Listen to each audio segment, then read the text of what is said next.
Hello everyone, I'm Justice Graves. Welcome to my channel, and today I'm going to get right into it. We are going to be talking about the Arizona Department of Education with its use of ARPA funds and other materials in their own words. But if you like this content, please be sure to like, share, and subscribe to this channel. You can also subscribe either as a free or a premium member to my locals community at justicegraves.locals.com. That is justicegraves.locals.com, where you would have found a podcast where I talked a little bit about what I was going to discuss today before I got into it, although there's even more details that I'm going to go through on this than what I did in the podcast itself. But we're just going to get through it. So today's video is going to be about, again, the Arizona Department of Education and their use of ARPA funds. That was what it was originally supposed to just be about. But I have to go through more documents and show you more things because it's a lot bigger than that. In understanding and trying to understand the ARPA fund plan, the state plan, the SEA plan that they submitted to the Department of Elementary and Secondary Education, what I discovered, or what I started to figure out, was a much larger picture going on within the departments of education across the states. Deb Philman on the Reason We Learn channel at thereasonwelearn.locals.com has done a lot of work exposing the curriculum aspect of what's been going on, but we haven't really been talking about the internal state standards or what legally has been passed that lets them do these bad ideas. The bad ideas that I'm talking about are critical social justice, social emotional learning, all that stuff you may have heard, not trying to lump it all unofficially together, but because they're very different items, but even things such as critical race theory, critical social justice, as I've already said, social justice warrior, etc.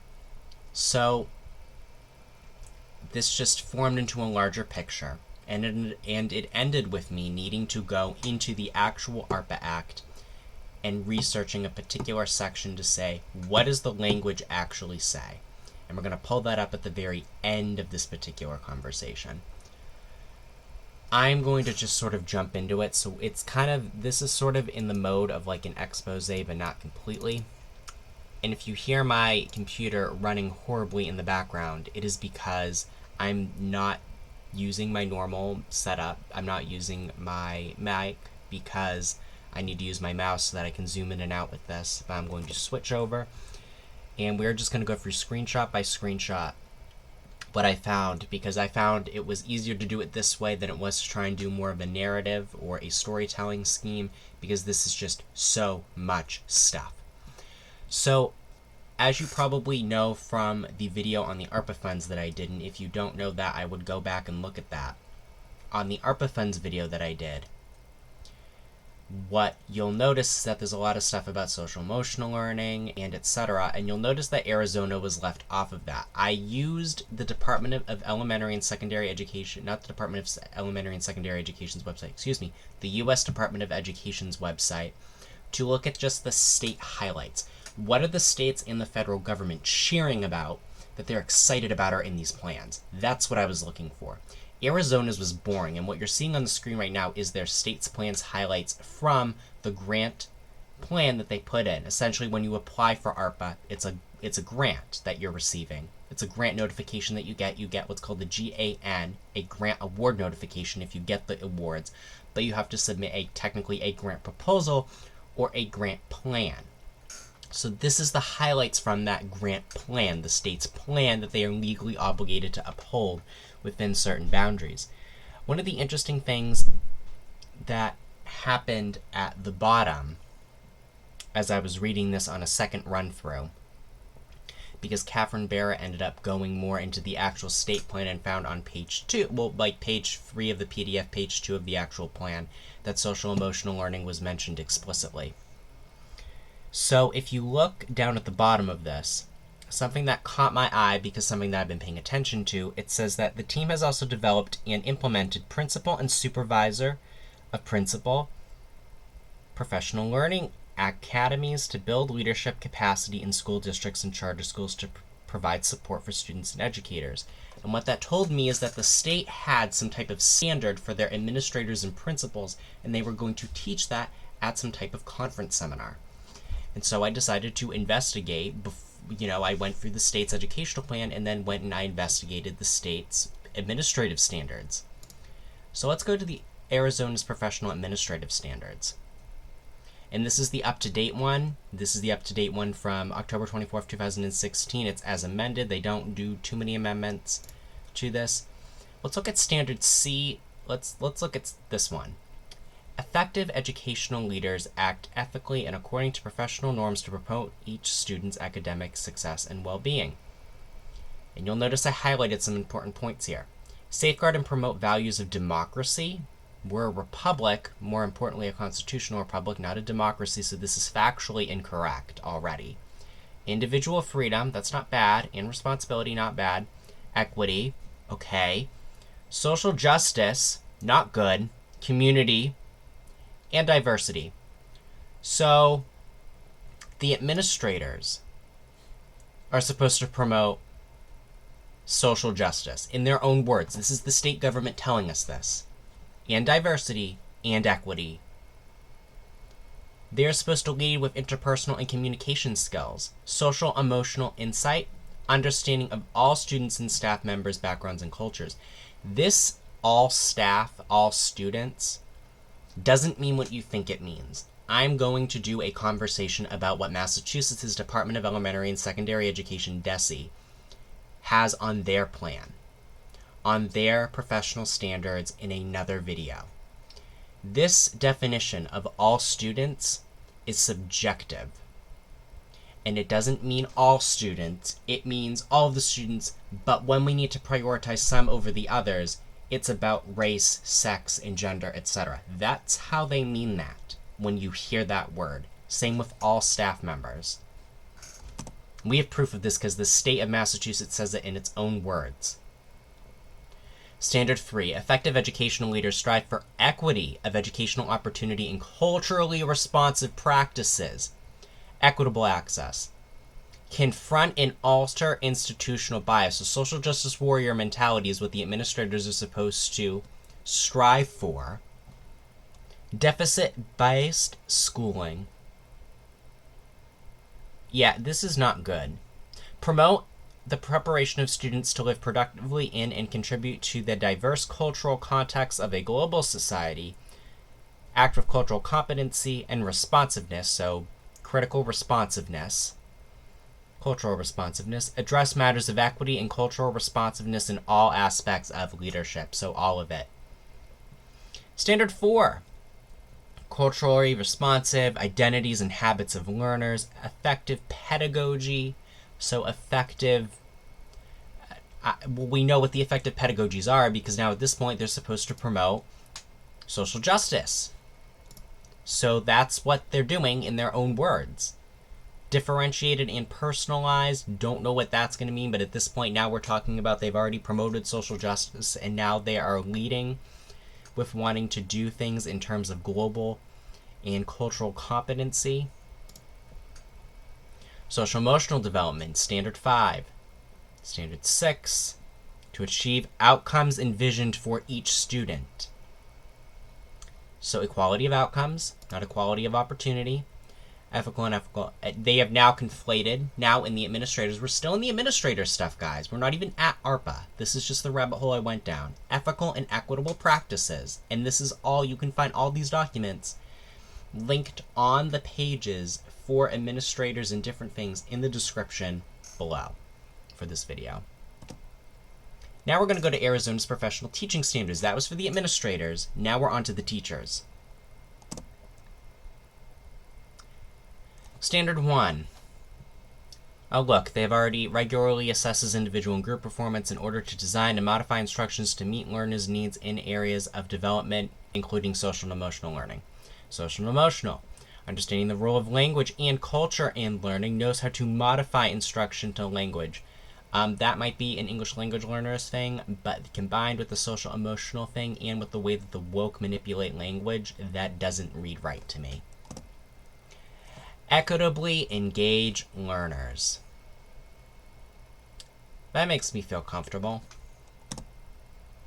Now, in Standard 4 for the teachers, This whole section doesn't have anything, as far as I looked at a quick glance, anything pervasive. But then if you go to as it continues on to the next page, knows how to integrate culturally relevant content to build learners' background knowledge. So CRT, culturally relevant, critically responsive, those are the key terms that you're looking for. Appreciates multiple perspectives to facilitate learners' critical analysis. They're not talking about critical as in, thinking. They're talking about critical as in nitpick everything in the system. They're talking about critical social justice now. Recognizes the potential of bias in his or her representation, so unconscious biases. That's in there. And to address problems of bias. Now we're going to transition into the state educational plan for ARPA. So the state educational plan for ARPA first starts out with an executive summary in the words of the state. And then what you're going to see as we go through, there's boxes. Those boxes are the state's response to the questions posed by the federal government. So you're going to see after this executive summary, after we go through the executive summary, you're going to see in the next few slides or screenshots, documents that show in the boxes are what the state's formal response is, and above that, usually not in a box, is the federal government's criteria. So if we just look at the executive summary in the own words of the Arizona Department of Education, the ADE, they're already talking about equity for all students to achieve their full potential. And right off the bat, and this is what Catherine Barrett saw, social emotional well-being, educator workforce shortages and burnout to address those multiple factors. Social emotional learning is one of the main priorities that they have. Now in this box is a response from one of the sections in the SEA plan that Arizona wrote. And let's take a look at it. Social emotional learning, trauma-sensitive training, and support for schools. Free professional learning opportunities for educators to implement trauma-informed methods and to use new SEL competencies into their classrooms starting in the summer of 2020 and through school year 2020 into 21. So they've already done this stuff. We already know that because of when those other administrative and teaching documents are, but now they're outright saying it. They want to integrate data. They want to have data integration to address early childhood capacity gaps. So they want all your child's data in a state form that they can all read it. There's a couple of other highlights that you're going to see through here. If I had more time to do a longer video, I would go into why those are important because of the other work that I've done with regards to the definitions in the Elementary and Secondary Education Act of the 1970s with regards to what is an evidence-based approach, an evidence-based intervention, an evidence-based practice if we're talking about House Resolution 400 and House Resolution 1814, which we're talking about the Civic Secures Democracy Act and the Civics Learning Act of 2021, but we just don't have enough time to get through that in this video because I need to hammer some points home. This is where I thought things got really racist. So this is one of the few times they actually plop data in here or a reference to something substantial. And what you'll notice is that they eventually talk about homeless students not being in the classroom or being truant as being a problem. But it's one of the last things they talk about. One of the main things they talk about is that racial and ethnic groups have been disproportionately represented in Arizona's data on chronic absenteeism. And they need to focus, of course, on the social emotional learning on it because that's clearly why they're not showing up. Totally. But later on in the document, and I didn't include it in the slides here, in this section still, and this is a response from the state to a question by the federal government, they talk about how they assume most Black and Hispanic people are the ones affected, even within the homeless category, which I just found incredibly racist, and I'm sorry, that's not true of why this is all happening. Maybe it is, but just this snapshot of data, which they use over and over and over again in this document, within this particular section, it doesn't support their claims, and honestly, when you see that over 58% of the homeless population of students in Arizona are not showing up to school, that is where I would target more of my time and energy on. I'm sorry, but that is the thing that jumps out to me. All these other categories are not good. But look, Asians, they're only 5% absent. Their absenteeism is only within, it's under 10%. All the other categories, way over the mark. Way over 10% of students are not showing up. Now we're going to look at more stuff to do with social emotional learning. And this is Arizona's own words, the Arizona Department of Education, the ADE's own words, in a response to a question from the federal government. They are talking about gathering data on social and emotional and mental well-being, but they're also talking about how it's difficult and problematic. Interesting how that word keeps popping up. They want to collect the student data directly from students in surveys, which they've been doing already, and then they throw what I would call a throwaway sentence about panorama in here. So they are explicitly in this document, they're talking about how they don't really have a system for it, but then they talk about how they do, because if you look further down, they talk about how they already have a CASEL SEL competencies students exam, where they found out that apparently that K through 12 who may be at risk for social emotional challenges can be used as a universal screener. They used a brief teacher rating scale, and they used CASEL to do that. So Arizona's already using CASEL. They admit it in here. What they're trying to figure out in this little section here is, should they use Panorama? Should they use Sabres from FastBridge Assessment Systems, from Illuminate Solutions, which I think is also something people need to be aware of. If anybody can investigate FastBridge Assessment System for Illuminate Solutions, because it's one of the assessment systems used by Arizona schools. They also have a social, academic, and risk behavior screener known as Sabres. So they have a social screener. So I would look into that. Is it good or is it bad? Is it like the bad stuff that we're talking about or the good stuff that we're talking about? But it's interesting that they just throw Panorama in here. And my big question is, are they using Panorama? Because this was just to get the grant. And I think that's why they threw that name in there. But Panorama's been popping up a lot lately, and that's not good. There's also this thing called Project Aware that I need to look more into, but I'm just trying to bring that to your attention. Now we're going to talk about what actually happened with the ESSER 1 and ESSER 2 funds that the state got. So ESSER 1 and ESSER 2 as pieces of legislation, I haven't found anything yet that is like, a screaming, this is bad for critical social, this is bad, it promotes critical social justice, that I am totally able to go through and be aware of. But the states independently came up with their own ways to use this money, because there was a lot more leeway with using it for COVID, mitigation measures, and then to use it to basically stave off any issues with staffing and stuff. So if you don't go very far in, you'll find out that for their CARES 1, the ESSER 1 money, that Arizona State Department of Elementary and Secondary, the State Department of Education used, you'll find out that they spent, out of that ESSER 1 amount that they got, $370,000 whopping dollars on social emotional learning and trauma-sensitive training. If you go through and you look at the ESSER 2 amounts, ESSER 2, they used it to get more school counselors and school social workers. And then they plopped another $100,000 onto social emotional learning for the ESSER 2 funds. And they plan on doing more money with it for the ARP ESSER funds or the ESSER 3 funds. And see, they say it again in the LEA ESSER 2 activities, social, emotional, and mental health supports. They also have this task force that they used to determine that this was a priority for them, called the Equitable and Effective Schools Task Force.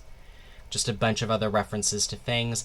And then there's an interesting thing at the bottom of this section in response to a question from the federal government. So this is a question by the federal government. How the evidence-based interventions will specifically address the disproportionate impact of COVID-19. So how will these educational how will this educational curriculum address the learning loss in the students? And the Arizona Department of Education does something really evil in this section. They conflate the legal definition of evidence-based interventions, which I have on my channel. Go back onto my channel and look at the different things in the federal playlist to learn what that actual definition for this terminology that the federal government is doing. If you look down here in this highlighted section, The Arizona State Department of Education says the following. Several of ADE's current interventions are targeted and designed to be culturally responsive. What they are doing is saying that culturally responsive learning is an evidence-based intervention. That is wrong. You cannot prove that under the federal standard and under the clearinghouses that are utilized. In this document, ADE talks a lot about how they use the clearinghouse information for their evidence-based interventions. But on this section, they don't say that. And within this paragraph, when they're talking about culturally responsive, they don't, because there isn't anything cleared for them to use for that. So I don't understand how, again, this is an evil conflation that's happened. They also have this ready, they also, in this document, in response to another question by the federal government, decided to do, they have now, in their document, they also conflate that public school, I'm going to do it the other way around because I know I'm on camera, public school is safer and is actually an in-person, they conflate in-person learning with public school, so that people don't focus on private or charter schools. They talk about charter schools a lot in this document, but they conflate in this section that I'm highlighting here, in this Ready for School launch campaign, that in-person learning and public education are tied, because they want to encourage students and families to re-enroll in their public schools. Just more stuff, more evidence-based. Now this is where you're probably noticing that the text here is different, because this is a completely different document that we're looking at that I screenshotted from, but it is in the description.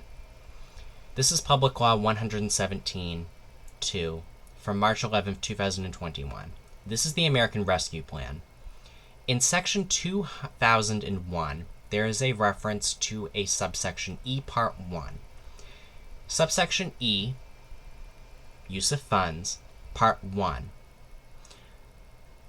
A local educational agency that receives funds under this section shall reserve not less than 20% of such funds to address learning loss through the implementation of evidence-based interventions, which has a legal definition that they also expand to, such as summer learning or summer enrichment, extended day, comprehensive after-school programs, or extended school year programs, and ensure that such interventions respond to the student's academic, social, and emotional needs, and to address the disproportionate impact of the coronavirus on the student subgroups described in Section 1111, Subpart B, Part 2, B 11 of the Elementary and Secondary Education Act of 1965, which is 20 U.S.C. 63111, blah, blah, blah. You can see the rest of that.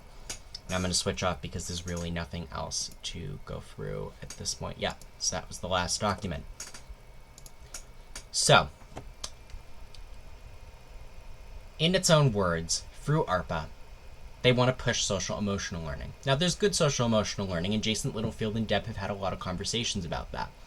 There's also the super vicious kind. The kind that is designed to get into your child's mind, dance around in it, and do some shady stuff.